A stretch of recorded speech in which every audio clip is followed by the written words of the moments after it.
This morning, I'm going to be talking to you just a little bit about the life-changing mother.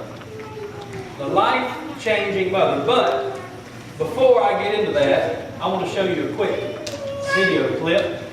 And I hope that you will enjoy this little clip that I found on YouTube. It's pretty cool, but I like to hear kids talk about their moms. So you can watch this clip in just a moment, and I think you'll get a pretty good laugh or smile out of it, whatever the case may be.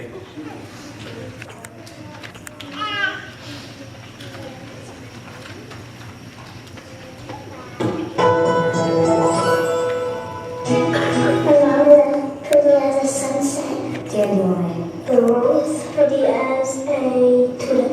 What I like to do with my mom the most is go shopping, go swimming, bake cookies with her and bake brownies with her, play outside, play video games, and the snow with her.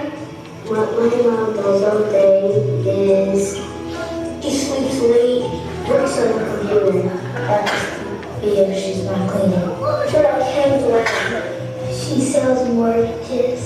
Just lays down. Sometimes she doesn't really do anything like takes care of the house. My mom cooks. My mom goes off every once in a while. We're on 5K basis. The smartest thing that my mom said to me was, do not watch a lot of TV or when you go to sleep you'll get nightmares. The smartest thing that my mom ever said is that I love you. My mom doesn't really say things that are really smart. Chocolate, give her a new car, a big hug, making a diamond necklace. I would give her lots of flowers. My mom's favorite flower is hollies. You can't say it to her. Roses, hollies, or hollies. I don't know what my mom's favorite flower is. Happy Mother's Day, Mom. Happy Mother's Day, Mom. Happy Mother's Day, I love you. Happy Mother's Day, Mom. Thanks, kids. I couldn't have said it better myself. I can celebrate your mom today with one of your many flowers. Now, I'm not promoting 1-800-Flowers, by the way. Not saying it's bad. Amen. Well, hopefully that gave you a little bit of laughter, joy there.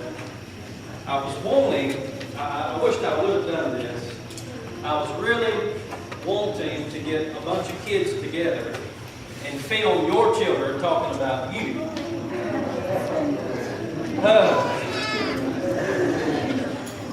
Brian, next year, buddy. But I wasn't able to do that. So, but I did want to read something to you. I got off the internet and I thought it was pretty funny. It's called You Know You're a Mom When. So these things, check it out. You know you're a mom when your feet stick to the kitchen floor and you don't care. When your kids are fighting and you threaten to lock them in a room together and not let them come out until somebody's bleeding. You can't find your cordless phone, so you ask your friend to call you, and you run around the house madly following the sound until you locate the phone downstairs in the laundry basket. Your idea of a good day is making it through without a child leaking bodily fluids on you. Your baby's pacifier falls on the floor, and you give it back to her after you suck the dirt off because you're too busy to wash it off.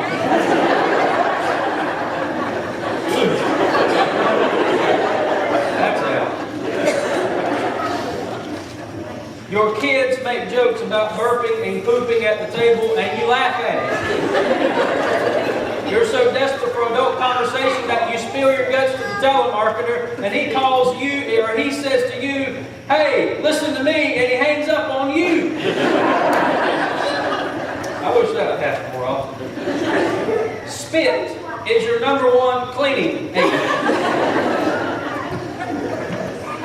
In your bathroom, there's toothpaste on the light fixtures, water all over the floor, and a dog drinking out of the toilet every day of your life. You automatically double knot everything you tie.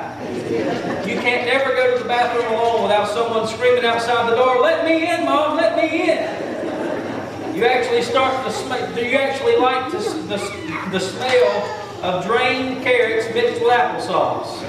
Oh, God. You weep through the scene in Dumbo when his mom is taken away, not to mention what Bambi has started to do to you. You spend a half hour searching for your sunglasses only to have your teenager say, "Mom, why don't you wear the ones on top of your head?" You are out for a nice romantic meal, I like this one, with your husband, enjoying some real adult conversation when suddenly you realize that you've reached over and started to cut up your husband's steak for him. Well, you know you're not. When? We all have funny stories we'll probably share about motherhood experiences, but today I want to look at the ways a mother can be a life changer. I could tell you a bunch of stories about my mom today. I'll share a few, but today I want to look at how you, mothers, grandmothers, future mothers to be, you can be a life changer for your kids. A life changer for your grandkids and those that are coming behind them. Before I do, I was asked to sing this song again that I tried to do last week, but considering I was working with my microphone, it didn't work. So this song is called Daystar. I'm going to use this microphone this morning, so if you know it, sing it along with me.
Let your love shine through in the night.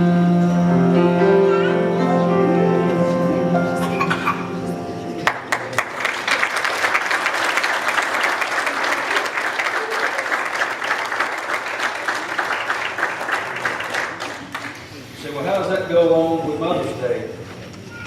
Well, that song reminds me a lot of my mom. Because through my life, she always told me to ask for the Lord's guidance in my life. The Lord would show me what to do in my life. Well, this morning, let's look at the book of Exodus. I want to show you a mom that saved her baby's life. Look at Exodus chapter 2, verses 1 through 3. Now a man of the tribe of Levi married a Levite woman. She became pregnant and gave birth to a son. And when she saw that he was a fine child, she hid him for 3 months. But when she could hide him no longer, she got out a papyrus basket for him and coated it with tar and pitch. And she placed the child in it and put it along the reeds along the bank of the Nile. And his sister stood at a distance to see what would happen to him. Now, Moses. This is Moses that has been hid in this basket. Moses' mother had to hide him in this basket. She put him in the Nile River. She took great risks to protect her son. Unfortunately, this woman was a slave among a very brutal people. And the plan set in place in Exodus chapter 1 was to control the Hebrew people through controlling the male population. So the Hebrew people would soon be stagnant race, and Egypt would have total, absolute control over them. The problem for the Pharaoh is that the midwives did not obey his commands. Allow the boys to live, and the nation of Israel grew in spirit and number, which was a fear of Egypt. And Egyptian people began to not only kill, but kill every male child that they could find. So this mom knew that they were going to find this child, this son. This son, his name was Moses. Anybody ever heard of Moses? You know the stories of Moses where it talks about Moses was out and he parted the Red Sea with the hand of God. Moses threw his rod on the ground and it turned into a snake, and he picked it back up and it became his rod again. I can talk about Moses and all these things about Moses. Moses wrote the 10 Commandments. Moses had the glory on his face from the Lord so bad that he had to put something around his face because people couldn't see the glory of the Lord that was on his face. Moses was a great man. But you realize Moses would have never been a great man if it wasn't for his mother that saved his life. Amen. His mother had to save him for Moses to be living. Moses' mother put him in a basket to protect him. She could no longer hide him. She feared that death would come to her son. She placed him in the Nile and she trusted God. Notice, she placed him in a basket, put him in the Nile, and sent him on his way. She didn't know where he was going. She didn't know how he was going to get there. All she knew was that he had to go. So what happens? She says, God, I trust you to take care of my son even though I can't be with him. There's a lot of mothers here today, let me say grandmothers, that your son or daughter is grown up, they're married, and you know what you've had to do? You've had to put that son and daughter in the Lord's care and send them on their way. But understand that you're the one that protected them. You're the one that was with them. I know my mother several times after me and Melissa got married, she would call me on the phone when I moved away and she would say, "What you doing, son?" She'd call me about 4 or 5 times a day. "What you up to, son?" I'd say, "Oh, just hanging out, doing about the same thing I was doing 10 minutes ago." "I was just wondering how you were doing today." "I'm doing great." Let me tell you something. Still today, me and Melissa have been married 2 years in a week. A week and 1 day. In 8 days, me and Melissa have been married 2 years. And after 2 years, I can still tell you that me and my mom talk at least 3 times a day.